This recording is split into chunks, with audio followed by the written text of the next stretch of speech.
Hi, Melissa here, and today I have episode 2 or installment 2, whatever you would like to call it, of Concealer Chronicles. And if some of you are wondering what that is, several months ago I uploaded my first Concealer Chronicles. It's a review of several concealers that I have, that I've tried, my opinion, my thoughts on them, and I couldn't do it all in one video. I've decided to make it a series because I have so many. Because I'm a concealer junkie, and I'm not going to apologize for it, because if you had my dark circles, you would be too. And corrector junkie too. So it's kind of concealers and correctors, and I just pick a few to review per video. That way you don't get overwhelmed, because let's be honest, I've looked at the retention rates for the audience, and you guys just can't pay attention for a very long period of time. I mean, you can, okay. Some of you can, all right. I'm kidding, kinda. But anyway, I picked several for each video and go over those, and if you missed the first episode, I will link it here, wherever. It'll be in the comments below as well. But the 3 that I have for you today, 2 are concealers and 1's a corrector. I have the Maybelline Dream Lumi, the e.l.f. Tone Correcting Concealer, and CoverGirl Olay Simply Ageless. This is the, you know, the Olay and the CoverGirl stuff together, but this is just the corrector. So I wanted to talk about these 3 things. Okay, so the first one I want to talk about is this. And obviously it's all worn out. The writing's worn off, but there's nothing left in there. This is the Maybelline Dream Lumi. And this is a concealer and a brightener in one. I bought this and I wanted to hate it. If you've seen my recent empties video, I showed it in the empties because I had gone through a whole new one. And you're going to see it in a haul video because I've already purchased another one.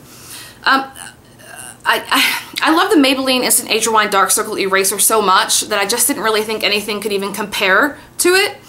And I saw a couple other people use this. Lisa D1 uses this, but she doesn't, and she really likes it a lot. But she doesn't have circles as dark as mine. So I got it because I trust her opinion, but I also had that in the back of my mind of it's probably not going to work for me because I don't have circles like she does, and different things work for different people. And please keep that in mind while I'm reviewing this. This is just my opinion and how it worked for me and the results that I got using it. So, okay. But this thing is, I like it. I love this thing. I'm not going to say like it. I love this thing.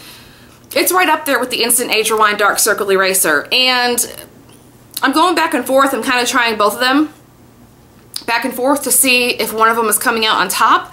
And the reason why is because there's just something about this that, although the Instant Age Rewind Dark Circle Eraser, oh my gosh, say it 5 times really fast. Babies, rubber, buggy bumpers. Babies, rubber, buggy bumpers. Can you say it 5 times fast? I bet you can't. That's not the point, is it? Concealer. All right. The Dark Circle Eraser is amazing to me. However, I have noticed that it does need a little brightening along with the concealment. And so once you use a corrector and then you put that on a little bit of brightener, you try not to get it so layered and cakey there. This, to me, it just kind of had that perfect balance. It had the perfect balance of knocking out the dark circles after a corrector and brightening. So what I've been actually doing is using my Instant Age Rewind Dark Circle Eraser. Oh my god, I'm sorry. I know I said it 700 times already, but I'm trying to inform you and tell you my thought process with this. So I've been using that, and then I'll dab a couple dots of this on and I'll mix it. And it's given me a really great result.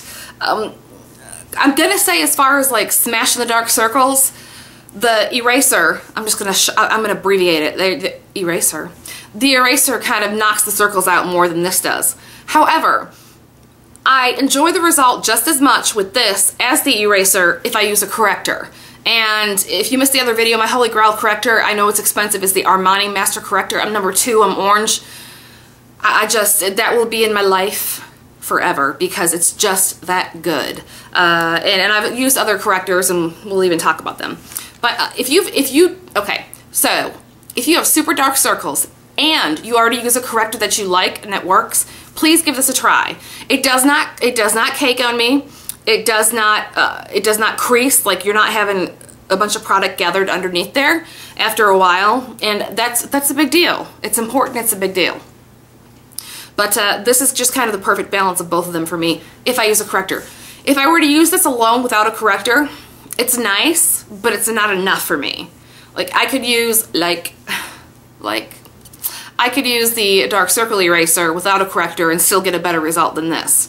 Does that make sense? I hope it does. And if you have questions, just ask me below. I'm not trying to complicate this, but at the same time, I really kind of wanted to give you every angle of it that I noticed for myself, or maybe even questions that I would have about it if I was watching.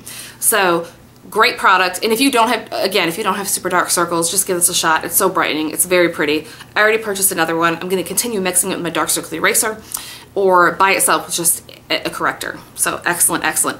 Also, I do not set my under eyes with powder. I addressed this in the first Concealer Chronicles. I'll just go ahead and say it here because it's been a while.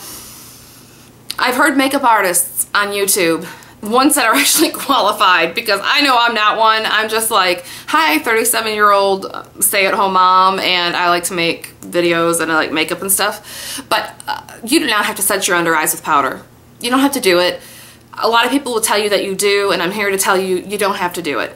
Because everything that I've tried, powder flage, well rested, whatever, it's horrid on me. If I put anything remotely close to a powder near my under eyes, it looks awful, and it just makes me look dry and older. So I just don't, I think there's people out there that are watching and who watch YouTube videos and go, oh, this you have to do this, there's rules, and there's really not any rules.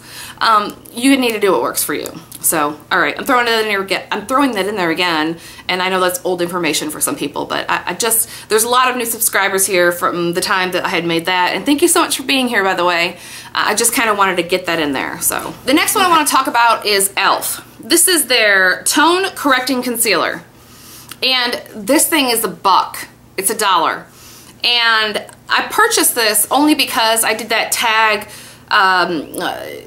$20, like your whole face tag for $20. You could only, I think the premise was like if you're on a deserted island, and that's dumb, that doesn't make sense. No, not deserted island. You go on vacation and you lose your makeup bag and you only have $20, and you have to get all of your makeup that you can for the whole entire trip for $20. What would you buy? And this was one of the things that I bought because it was $1.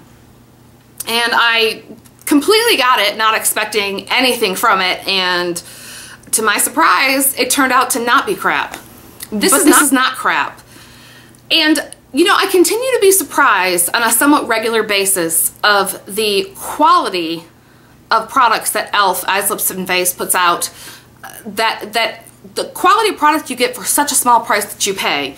And don't get me wrong, I'm here to tell you there's some duds in that collection, okay? There are some things you're like, oh yeah, that cost $1. Of course it did. But this is definitely not one of them. I am actually going to end up using this whole entire tube because I like it that much. So this is a light to medium coverage. I definitely use a corrector with this, but with a corrector and then this, I am completely satisfied with the result. And that does shock me. It shocks me because, again, it's $1. It's $1.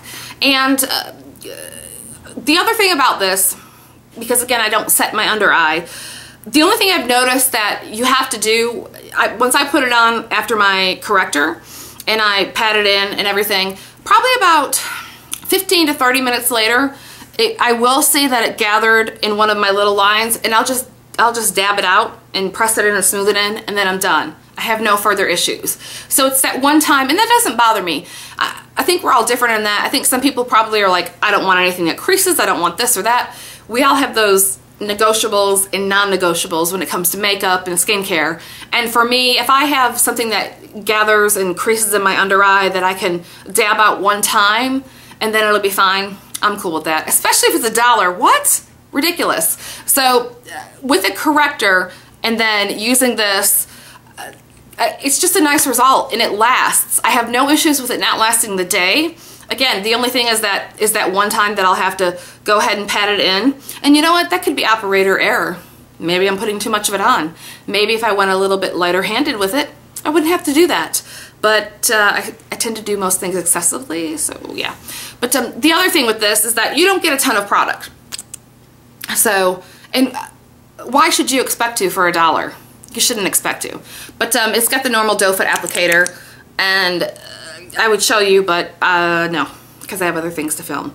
But and the only other thing is the smell is just like, it's a little fruity. It almost reminds you of kids' makeup. That's the smell of like this fruity kids' makeup.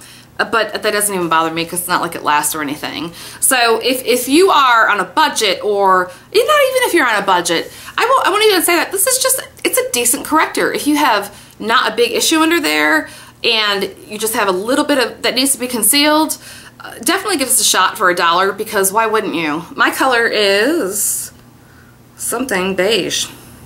Apricot beige? Does that even make sense? I think it's apricot beige. I'll put the color below. I'll put the 3 colors of the things that I am below. And then just to touch on that, this was a little brushy brush applicator. And then this is doe foot. So very surprised. I'm actually working on a video. I'm in the mental stages of a video about the e.l.f. line in general. Kristen Game is doing the series of Best of the Brand, and I love that, and I would never rip that off from her. Definitely give her credit, Kristen. I'm gonna rip it off from you, but give you credit. So I think that's acceptable. But I'm definitely gonna start doing a Best of the Brand, because I think it's always interesting to see what somebody else loves in a particular line versus somebody else. Or not, but I'm doing it anyways. Alright, so third and last thing for this installment, and it is the CoverGirl Olay Simply Ageless Corrector. I also bought the concealer in this, which I will feature in the next Concealer Chronicles. I'm disappointed. That's my first thing I want to say about this. I know that Kristen Game especially, she loves the CoverGirl Olay concealer. It's one of her favorites. And I really did have high hopes for this, especially because I love the concept of, okay, it's Olay and CoverGirl together. So you're going to get that moisturizing, and plus you'll get the coverage. And I was super, super excited to try it. And then I tried it. And I was not so excited. And maybe some of you are like, you should have done both of them in the same video. I'll touch on the corrector when I do the next one. But I definitely just wanted to put this out there. This, to me, is not a corrector. I will say this. It's nice and smooth. It's moist. Again, get over your issue with moist. What do you want me to say? I don't want to say wet because it's not wet. It's damp. It's moisturizing. Sorry. But it really is. And I'll do that. Putting this on as a corrector did not do much for me as far as correcting. And I really honestly almost couldn't tell the difference between their corrector and their concealer, because it almost functioned the same. And I know that sounds a little bit crazy, but it really did for me. I really like the formula when I'm digging in there and feeling it with my finger and applying it. The other issue with this, it caked up like I don't even know what.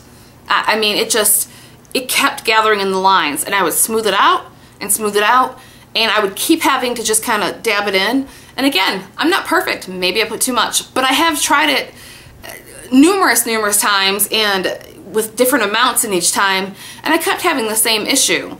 I felt like it aged me. I felt like it gathered in my fine lines there. And I was not impressed at all. For me, this is not something that, this is not something I would repurchase. I'm surprised that this is even really a corrector, because a lot of correctors have a pinkish salmon tone to them or an orange tone to them, like the Armani Master Corrector, the number 2 that I use, it's an orange tone, and their number 1 is a pink tone. But this really just looks like another concealer. So I guess I didn't get it. I was like, okay, I'll try it, but it just didn't work for me. It was an absolute fail for me. But, you know, we all have different experiences, and if you have a different experience with any of these items, other than what I'm saying, I would love to know and hear it and put it in the comments below, because, you know, we're all here to learn, aren't we? And maybe I have faulty under eyes. I don't know. But that's just my opinion on these 3 items. Again, let me know if you have a different opinion. There's another installment coming soon. I just started using the NARS Rich and Creamy, I'm sure that's not the real name, concealer. And there's a couple other ones that I'm working with and trying that I'm pretty excited to review. So yeah, that's it. And I really appreciate you taking the time to watch. I would love it if you would subscribe, thumbs up, and whatnot and all that. And if not, just come back and check back in, and I hope to see you in the next one. Alright guys, thanks so much. Bye!